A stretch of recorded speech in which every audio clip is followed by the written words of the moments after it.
मंच को आसवे आज आह्वान मंच में आम अतिथि मान संबोधित हे पंकज कुमार तराई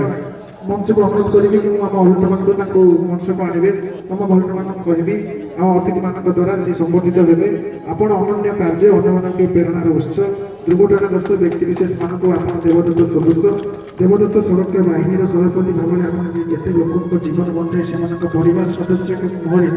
हस रही तार हिसाब ना सरी ना रास्तार थरी ना पाक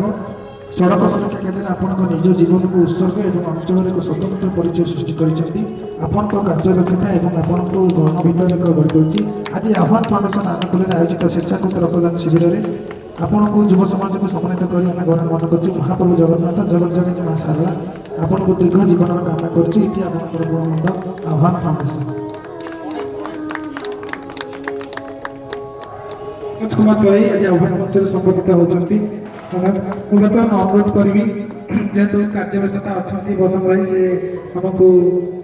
छाड़ी जाऊँ आज मो अनुरोध करी आशीर्वाद सब आम सहित रहू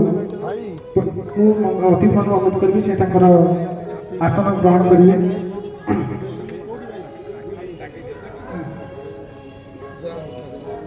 बर्तमान अनुरोध करी आम पारादीप जड़े युव प्रतिभा जड़े युव निर्देशक जड़े कला